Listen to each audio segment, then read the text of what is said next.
Before we begin, drop a comment below with your country and what time it is right now where you're watching.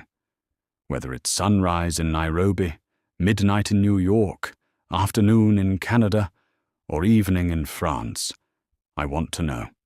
Don't just sit back. Tell me where in the world you are. And before we dive into the story, my mom said, we can't get to 1,000 subscribers. Can you help me prove her wrong? Go ahead and hit that subscribe button and be part of this journey. Let's show her what we can do. Now, let's dive into the story. The morning Callum Breck walked out. The sky was the color of a bruise, violet and gray pressing down on the flat New Mexico plains like something heavy and cruel.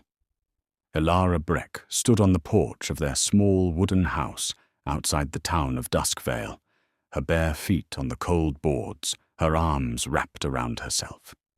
She was 31 years old. She had 4 children. The oldest, a girl named Sable, was 9. Then came the twins, Jude and Penn, who were 7, and the youngest, a quiet boy called Ren, had just turned 4. Elara's dark hair hung loose around her shoulders. She had not slept. She had heard Callum moving around in the night, the soft thud of his leather bag, the clink of his belt buckle. She had not asked him to stay. She already knew he wouldn't. Callum did not say goodbye to the children. He said goodbye to no one.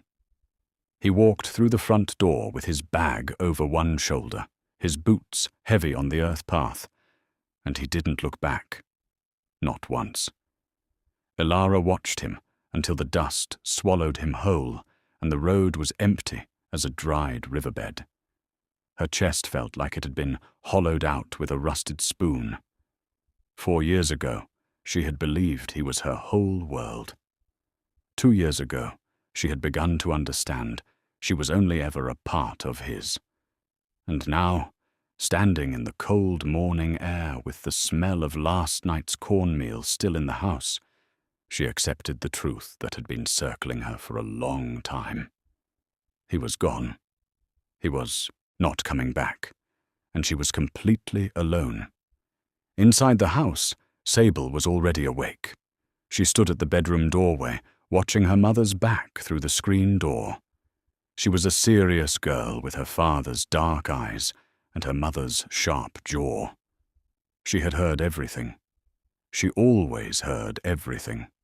Her twin brothers were still tangled together on their shared cot, breathing slow in sleep. Little Ren was curled beside them, his thumb near his mouth, his small face peaceful. Sable walked to her mother and took her hand without saying a word. Elara looked down at her daughter's face and felt something break open inside her, something that had been sealed shut for years. She did not cry on the porch. She would not let herself cry on the porch, but her hand tightened around Sable's, and she squeezed once, hard, like she was holding on to the edge of a cliff.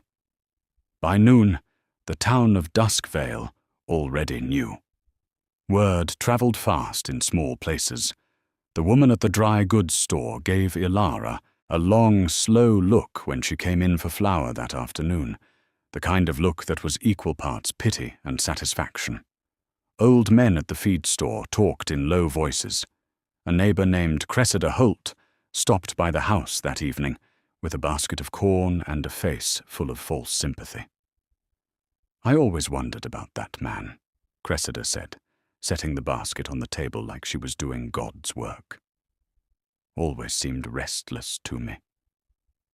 Elara thanked her, closed the door, and stood alone in the kitchen. The fire in the iron stove had gone low. Through the thin wall, she could hear Ren asking Sable where Papa was. Sable's voice came back, gentle and even, older than her years. He went away for a while, Sable said. But we're going to be just fine. Elara pressed her back against the door, closed her eyes, and made herself a promise. She would not let this destroy them. Elara had married Callum Breck at 22 in the small white church on the edge of Dusk Vale, on a Saturday in late October when the cottonwood leaves were gold and falling. She had loved him the way young women love men who are wild and certain of themselves, completely, and without asking too many questions. Callum was a cattle trader then, tall and broad-shouldered, with a laugh that filled a room. He had plans. He always had plans. A spread of land up north, a herd of 200, a name people would respect. Ilara had believed every word. She was not foolish for believing it. She simply did not yet know that some men are full of fire and no wood. They burn bright and fast and leave nothing behind but ash and the smell of smoke. The early years were good enough. Callum worked. He came home. He built the table in the kitchen with his own hands and smiled when Sable was born and held each of the twins like they were made of glass. Wren's birth was harder. Ilara was sick for weeks afterward. Callum grew restless during that time, in a way she could feel but not name. Like a horse that keeps testing the fence line, not yet breaking through but always leaning. He started taking longer trips.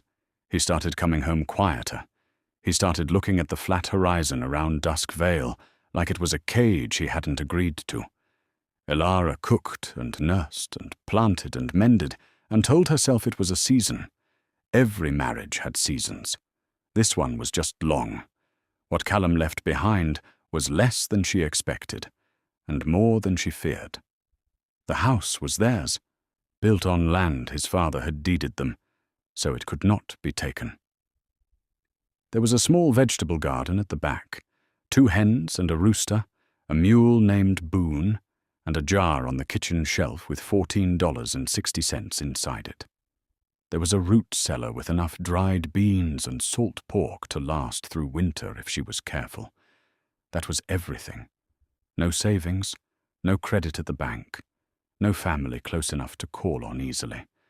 Her own mother had died 3 years before, and her father had gone east when she was 12, and never written. She was, in every practical sense, starting from nothing. But there were things Callum had not counted on when he walked away. He had not counted on Ilara's hands. She had grown up working.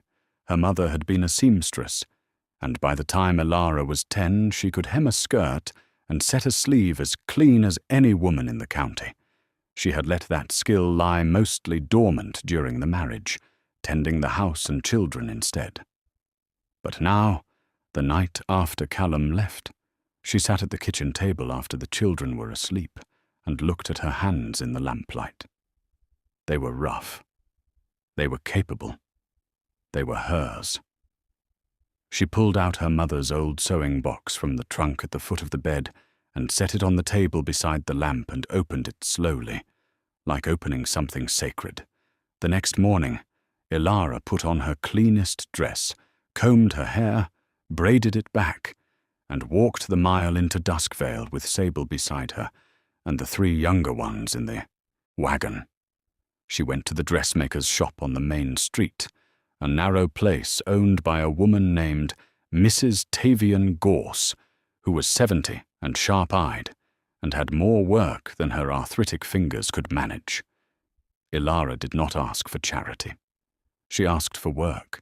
She said she could sew anything: dresses, trousers, curtains, tablecloths, saddle blankets.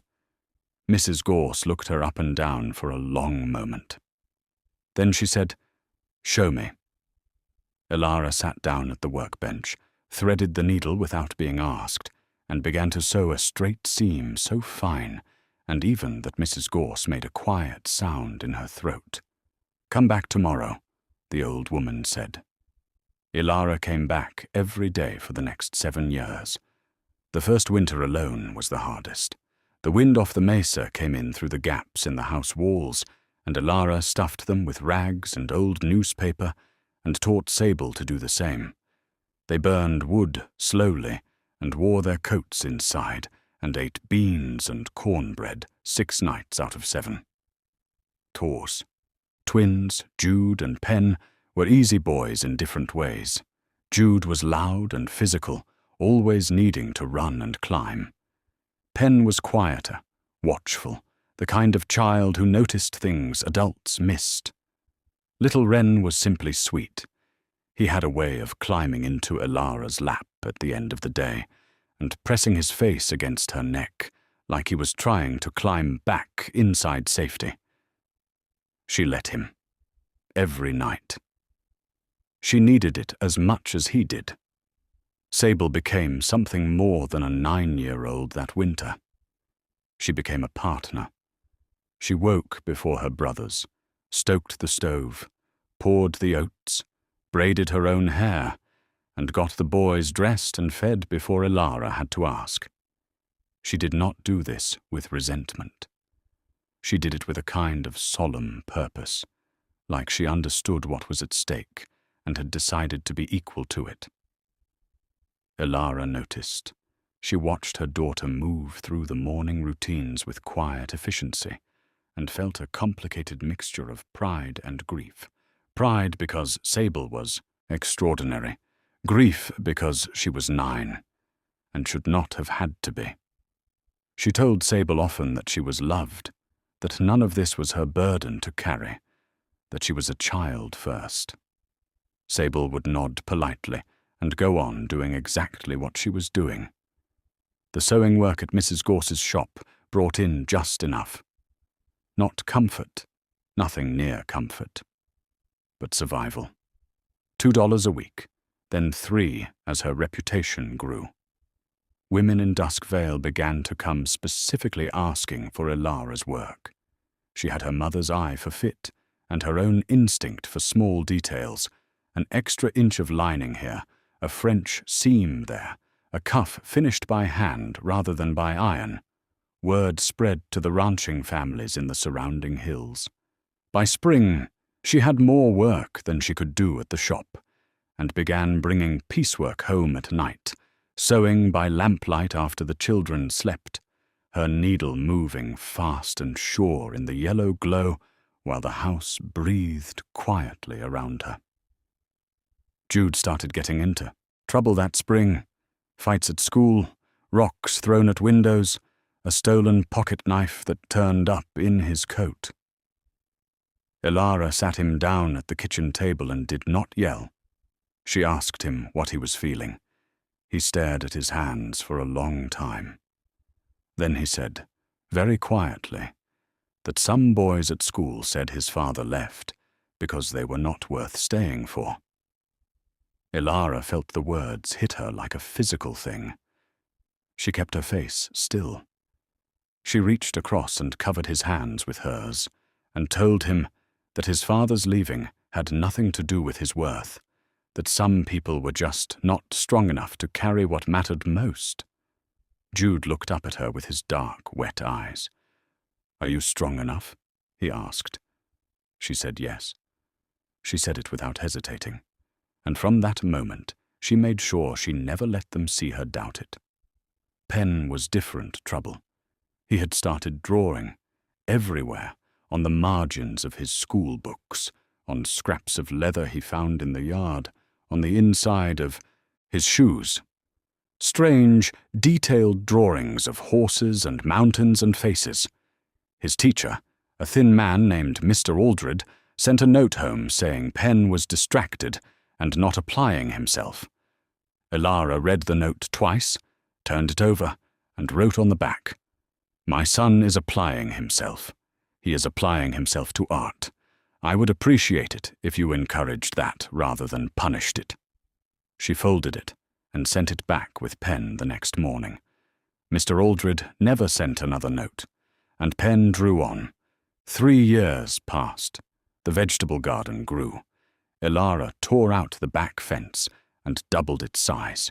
She grew tomatoes, squash, beans, and corn, enough that she began selling the surplus from a wooden crate outside the shop.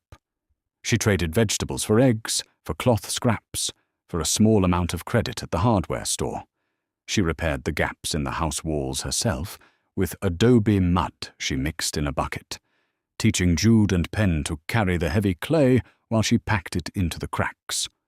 This day she stepped back and looked at the finished wall, solid, tight, replastered, smooth. She felt something she had not felt in a long time. Satisfaction. Not happiness exactly, but the deep, clean satisfaction of a thing done by your own hands. Mrs. Gorse died in the autumn of the 3rd year. She left no family in Duskvale. Her will, read by the local notary in a small, dusty office, left the contents of the shop, the machines, the fabric bolts, the patterns, to Ilara. Not the building. The building belonged to a landlord in Santa Fe, but everything inside it was now Ilara's. She stood in the shop after the notary finished speaking, alone, and looked around at the cutting tables and the sewing machines, and the bolts of calico and wool and velvet stacked along the walls. She thought of the old woman who had hired her without pity, and expected her to work hard, and paid her fairly, and never once looked at her the way the town did, with that soft, condescending sympathy. She said a quiet thank you to the empty room. She negotiated the lease on the building herself, paying the Santa Fe landlord half of what he initially asked, after she presented him with a written accounting of what the shop currently earned and what it would need in repairs before winter. The landlord was surprised. He agreed. The shop became Ilara's. She painted the front sign herself. With Penn's help, he had a steady hand and a good eye for lettering, and the sign came out clean and bold. Breck needlework and dry goods. Sable, now 12, ran the front counter after school. The twins helped with deliveries on Saturdays. Wren, 7 and small for his age, swept the floor every morning before school and considered this the most important job in the building. The town of Duskvale began to shift its posture around Ilara. Not all at once. Small towns don't change fast, but slowly, the way a river changes a bank. The sympathy look faded. The women who came in began talking to her instead of at her. The men who had quietly written her off as someone who would eventually need rescuing stopped expecting her to ask. A rancher named Hawthorne Dale, who ran cattle on the mesa to the north, began stopping in to buy fabric for his household, and always stayed 20 minutes longer than necessary, talking about the weather and the market, and whatever was in the newspaper. Ilara was not unaware of this. She was also not ready for it. She kept her voice pleasant, and her answers short, and her focus on the work in front of her. Sable, at 13, had started taking books from the small lending library 2 streets over. She read everything: histories, agricultural pamphlets, novels, a dog-eared copy of a medical textbook she found at the back of the shelves. She asked Ilara one evening if there was a school she could go to after finishing at Duskvale, a real school for older students. Ilara was quiet for a moment. Then she said, "There is, and you will go." Sable looked at her mother, with a measuring look. "Can we afford it?" Ilara said. "Not yet. But we will." She meant it. She added it to the list she kept inside her head, the list of things she was building toward, one day and one stitch at a time. It was not a short list, but it was getting shorter. In the 6th year, a letter arrived. It had been through several hands and bore 2 different postmarks, one from a town in Colorado, one from Tucson, Arizona. The handwriting on the outside was Callum's. Ilara recognized it, the way you recognize a smell from your childhood, immediately in your stomach, before your brain has caught up. She stood at the door, holding the letter for a long time before she opened it. Inside, a single sheet. No apology, no greeting, just a request. He needed money. He was in some kind of debt, he said, something about a cattle deal gone wrong. He said he knew she had a business now. He'd heard through someone. He said the children deserved a father who could come back with his head held high, and he couldn't do that if he was ruined. He asked for $50. Elara read the letter twice. Then she folded it carefully, put it in the stove, and watched it burn. She did not tell the children about it. She told herself she was protecting them. But that night, lying awake in the dark while the house creaked around her, she stared at the ceiling and felt something she had not expected to feel. She felt nothing. No rage, no grief, no longing, just a flat, clear emptiness where Callum Breck used to be. She recognized that as a kind of completion, of a mourning she hadn't known she'd been doing. She turned onto her side, pulled the quilt up, and went to sleep. Jude, 15 now, had grown taller than anyone expected, with hands like his grandfather and a temper that flared hot and cooled fast. He had found purpose in physical work. He helped Hawthorne Dale's ranch hands during the summer, carrying fence posts and mending wire, and came home sunburned and satisfied. Dale paid him fairly, which mattered. But Jude had also discovered something unexpected in the ranch's barn. A half-broken horse that nobody could ride, a buckskin mare with a scar on her left flank and eyes like dark water. Everyone told him to leave her alone. She was too dangerous, too far gone. Jude spent 3 months working with her every morning before the ranch day began, patient and quiet, and by September she would eat from his hand and carry him at a walk. Dale, watching from the fence, said to Elara, "Your boy has a gift I haven't seen since I was his age." Penn had begun selling his drawings. A merchant passing through Dusk Vale had seen one of Penn's sketches, a detailed portrait of the mesa at sunset, pinned to the wall inside the shop, and had offered Penn $4 for it on the spot. Penn came home that evening, holding 4 silver dollars in his fist, like they were made of something more precious than silver. He laid them on the kitchen table and pushed them toward Elara and said, "For the school fund." Elara stared at the coins for a moment. Then she covered Penn's hand with hers and told him to keep them. They were his. He shook his head. "It's for Sable," he said. "She needs to go first." Elara turned away to the window so he wouldn't see her face. Wren had started talking to a teacher at his school, a young woman, barely 20, named Miss Petra Wills, who had arrived in Dusk Vale from Albuquerque with a trunk full of books, and the conviction that children in small towns deserved real education. She had noticed Wren's quiet intensity, his habit of listening more carefully than the other children, his questions that always went one layer deeper than expected. She began lending him books, talking to him after class, pushing him in ways that were gentle but persistent. Elara met Miss Wills at a school function and felt the particular gratitude of a mother who knows her child has been truly seen. She invited Miss Wills to Sunday supper. It was the beginning of a friendship that would matter more than either of them knew. The shop burned on a Tuesday in March, in the 8th year. It started in the back storeroom. A lamp knocked over, they thought, or possibly sparks from the stovepipe. By the time the alarm went up, the rear wall was fully involved, and the roof was beginning to go. Elara stood in the street in her nightdress, with all 4 children pressed around her, watching the building she had negotiated, painted, paid for, and built into something real. Take the night sky and hold it bright orange and screaming, her sewing machines, her fabric, the account book, the order ledger, the sign Penn had lettered. She did not scream. She did not cry.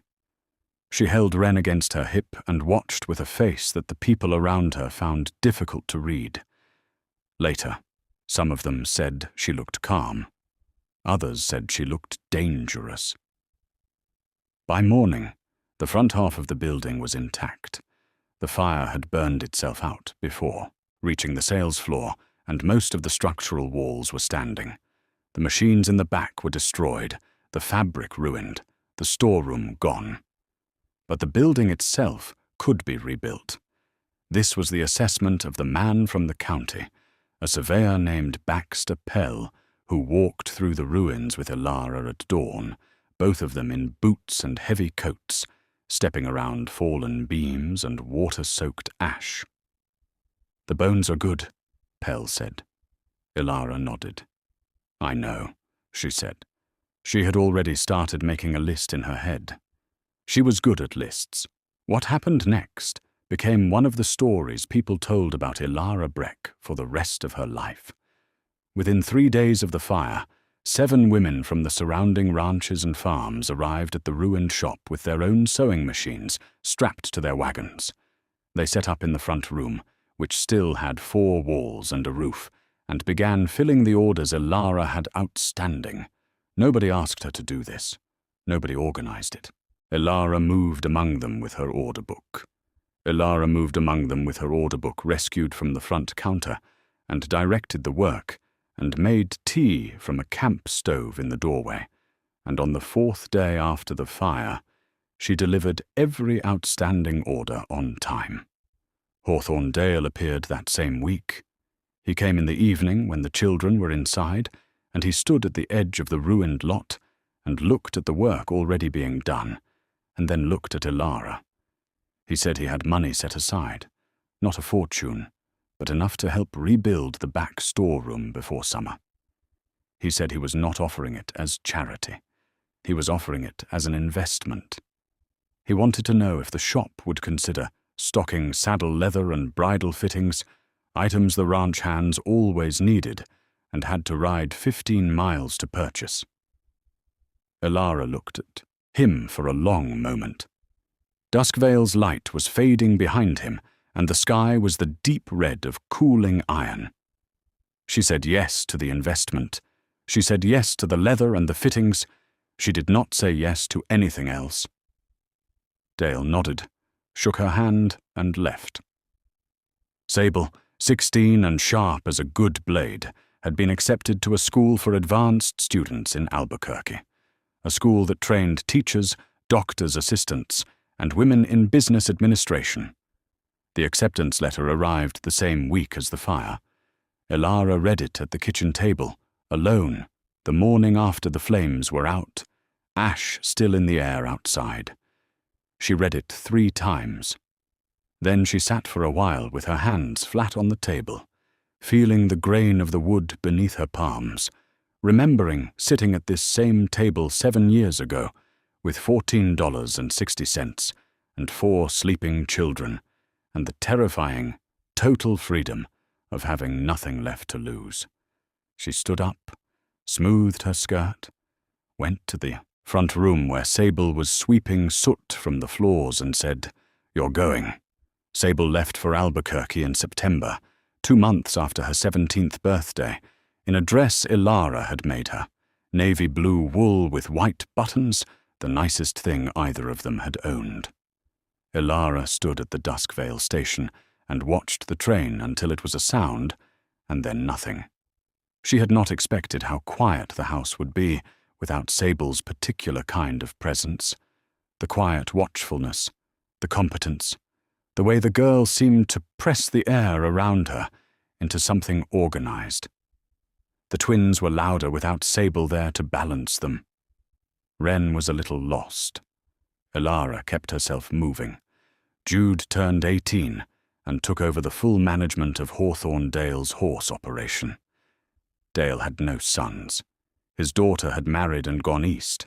He was 62 and honest about what his knees could no longer do, and he had come, over years, to trust Jude the way old men trust young men who remind them of themselves before the world wore them down. Jude moved into the ranch foreman's quarters, came home for Sunday supper, and sent half his wages to Elara without being asked. She took them only for a month, then sent them back with a note saying she was fine, and he should save for his own land. He kept sending them anyway.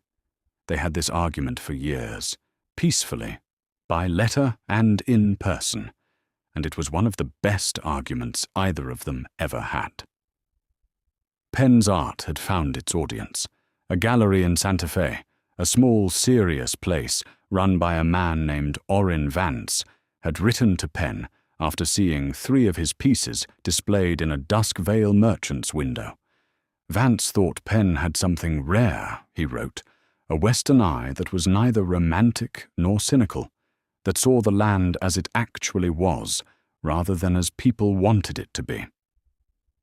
Penn rode to Santa Fe alone for the first time, 17 years old, on a borrowed horse with a roll of his best drawings under his arm, spent 2 hours with Orrin Vance. He came back with a handshake agreement and a commission for 12 pieces. He stood in the kitchen telling Elara about it, his voice level and careful, but his eyes bright in a way she hadn't seen since he was the small boy drawing on the inside of his shoes. Wren was the reader, the thinker, the one who asked the questions nobody else thought to ask. At 15, under Miss Petra Will's persistent guidance, he had worked through books on biology, land surveying, agricultural science, and law. He could read Spanish as well as English. He had begun writing letters, long, careful letters to agricultural colleges in New Mexico and Colorado, asking about scholarship programs for students of limited means. The letters were formal and precise, and entirely unlike anything the admissions offices were used to receiving from a boy his age. 3 of them wrote back. Miss Wills, reading the replies over Wren's shoulder at the kitchen table, quietly pressed her hand over her mouth. Elara, standing at the stove, asked what the letters said without turning around. Wren said, "They want to talk to me." Elara stirred the pot and nodded once, and said, "Good." A second letter arrived from Callum. This one was different. It was not a request for money. It was something harder to handle. It was an attempt at explanation. He had been in Arizona, then California, then back through Colorado. He had not done well. He had, in the letter's careful and self-serving language, come to understand some things about himself that he wished he had understood sooner. He asked, not for money this time, but for the chance to correspond with the children. He said he thought about them. He said he missed them. Elara sat with the letter for 3 days before telling the children about it. She let each of them read it and make their own choice. Sable said no. Jude said nothing for a long time, then said he'd think about it. Penn said he'd write once. Wren asked if they could ask him what he had learned, because he was curious. Elara let them all do exactly as they chose.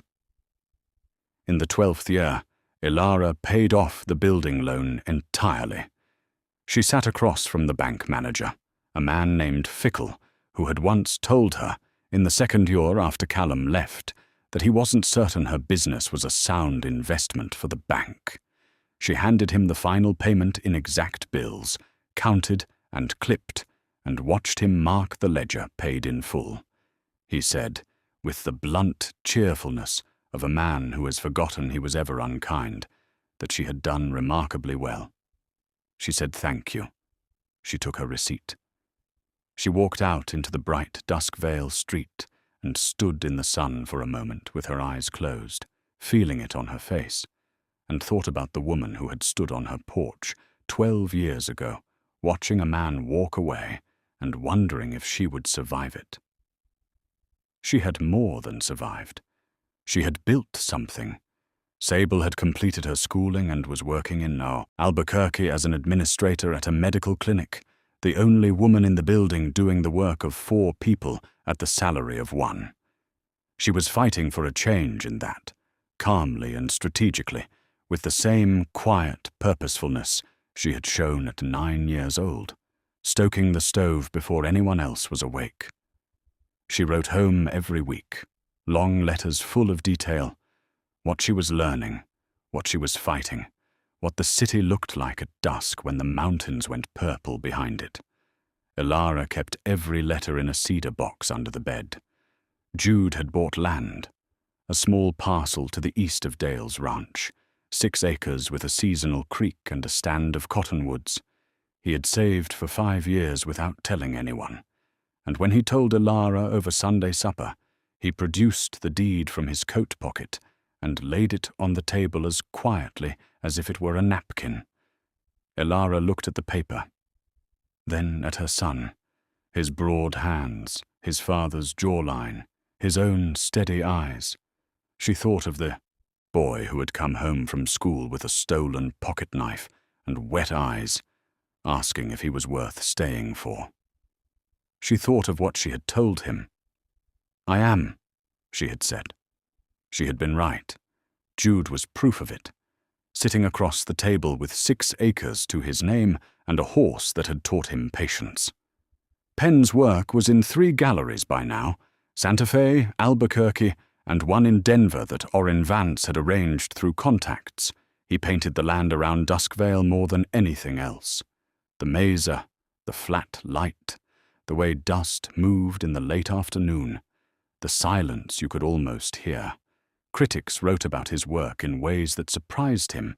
They said his paintings were honest, spare, unsentimentally beautiful. He sent Elara every clipping. She pinned them to the wall behind the shop counter, where everyone could see them. Penn came home for Christmas every year and spent most of it drawing at the kitchen table, and Elara never told him to stop. The second letter from Callum, the one with the explanation, had led eventually to a correspondence between Callum and Wren. They wrote carefully, formally, like 2 people who did not quite trust the ground under them, which was accurate. Callum had ended up working at a grain storage operation in Arizona. He was not wealthy. He was not ruined.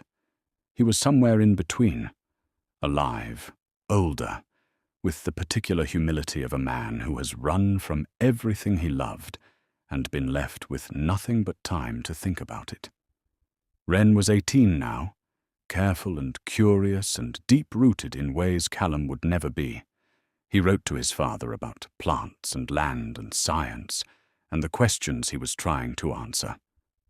Callum wrote back about weather and markets and things he had seen. They did not write about what he had done. Not yet. But Wren was patient. He had learned that from watching his mother. In the 18th year, Hawthorne Dale died in his sleep on a cold February night. He was found in the morning by his ranch hand, peaceful in his bed, his boots lined up neatly at the door, his hat on the hook above them, as if he'd just stepped in from the field. He was 78. He had lived a full and mostly decent life. His will, read in the same dusty notary's office where Elara had once received Mrs. Gorse's bequest, left his 400 acres and the ranch operation to Jude Breck, to be administered in trust for 2 years pending any legal challenges. There was a handwritten note attached to the bequest in Dale's uneven script that said simply, "I watched this boy become a man. There's no one I'd trust more with what I spent my life building."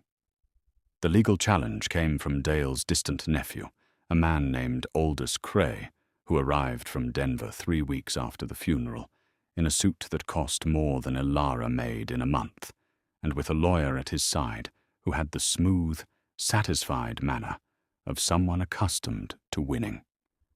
Cray contested the will on the grounds that Dale had been of diminished mental capacity in his final years, and that a young ranch hand, the son of an abandoned woman no less, was not a fit recipient of a significant estate.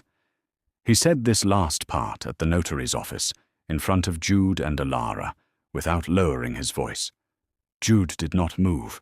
Elara, sitting beside him, felt his arm against hers go very still, the way she had once watched the buckskin mare go still before she decided what to do. The case went to the county court. Sable, contacted by Elara on a Tuesday, arrived from Albuquerque by Friday. She had spent 2 years at the medical clinic, becoming an expert in organizational records and documentation.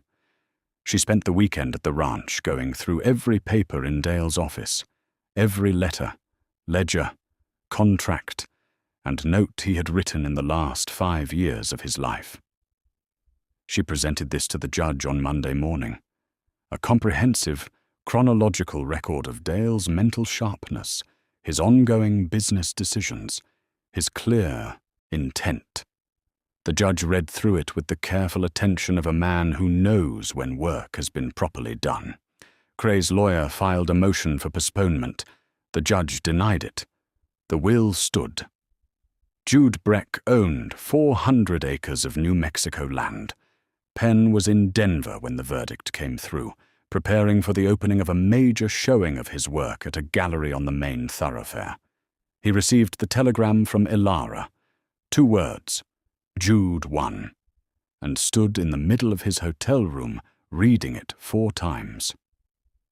Then he went to the painting he had been finishing that week, a large canvas of the Duskvale Mesa at golden hour, and he added something he had never painted before. In the lower left corner, barely visible, a small wooden house with lamplight in the window. He titled the painting, Home Ground. It sold on the opening night for more money than Elara's shop had made in its first 3 years. Wren had received his scholarship.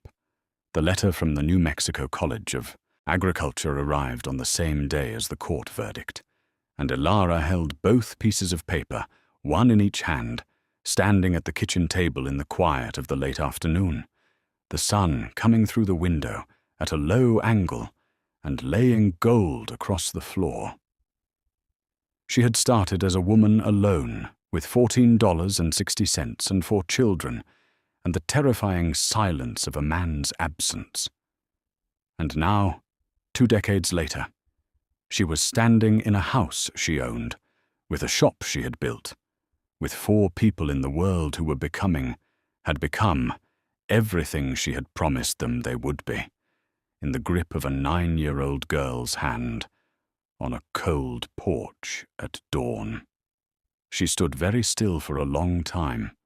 The sun moved. The gold on the floor shifted west. She set both papers down and started cooking supper. They came home in the 20th year, all 4 of them, at once, which had not happened since Sable left for Albuquerque. Elara had not asked them to. It had been Sable's idea, organized in letters between the 4 of them, that Elara knew nothing about until Jude showed up on her porch on a Friday morning, with Penn and Sable beside him, and Wren walking up the road from the station with a leather bag over one shoulder, and a grin he could not contain. Elara stood in the doorway looking at them, her children, tall and real and holy themselves, and felt something she would spend days after trying to name. It was not just happiness. It was something older and heavier and quieter than happiness.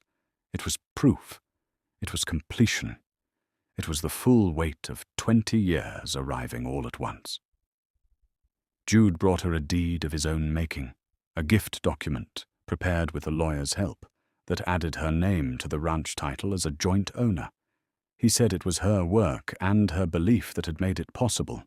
He said Dale had told him once that the best thing a man could do with good land was share it with someone who understood its value. Sable had accepted a position as director of a new women's health clinic in Albuquerque, the first clinic in the territory, run entirely by women staff. Penn's painting, Home Ground, had been acquired by a collector in New York and reproduced as a print selling in city galleries across the country. Wren had finished his first year of college and was already corresponding with professors in 3 states about a soil conservation method he had been developing since he was 15. On the second evening of their visit, they ate supper at the table Callum had built with his hands 23 years before. Jude had repaired it twice, once when a leg cracked, once when the surface had warped, and it was solid now, better than it had been. They ate Elara's cornbread and dried bean stew and a roast Jude had brought from the ranch, and the conversation moved over the table like water. easy and unforced, going from Penn's gallery to Wren's soil methods to Sable's clinic to the horse. Jude was training with the same patience he had learned from a buckskin mare with dark water eyes. Ilara sat at the head of the table and listened more than she spoke, and when she did speak, it was mostly to ask questions, and when she asked questions, her children answered with the full, unhurried detail of people who know they are being genuinely heard. After supper, when the dishes were done, and Wren and Penn had drifted to the porch and Jude was outside checking on the young grey mule they called Dust, Sable sat with Ilara at the kitchen table. The lamp was low. The house was warm. Outside, they could hear the night sounds of the New Mexico plain, the wind through the cottonwoods, the creek Wren had once traced for 3 miles on a hand-drawn map. Sable said quietly, "Did he ever write again?" Ilara knew who she meant. She said yes, once more, after Wren began the correspondence, and that after that, the letters had stopped. Sable nodded slowly, looking at the table. Then she said, "Was it enough? What you built? Was it enough?" Ilara looked at her daughter, this serious, steady woman who had been a serious, steady girl, holding her hand on a cold porch in the dark. "It was everything," Ilara said. Not loudly, not with drama, just clearly, the way you say a thing that has been true for a long time and has finally found its moment to be spoken aloud. Outside, Penn laughed at something Wren had said. A real laugh, sudden and bright, cutting through the dark. Jude's voice answered from the yard. The cottonwoods moved in the wind. The lamp threw light across the familiar grain of the table, across Sable's hands, across Ilara's own. Rougher now, older, marked by 20 years of needles and shovels, and cold mornings, and the particular wear of making something from nothing. She looked at her hands for a moment. Then she folded them together in her lap, leaned back in her chair, and listened to her children's voices filling the house she had refused to let go of. The sky outside the window was enormous and clear and full of stars, the way the New Mexico sky always is when the day has finally let go. Some stories, the ones that matter most, do not end with a single dramatic moment. They end with this: a table, a lamp, 4 voices, and a woman who chose, every single day for 20 years, to stay.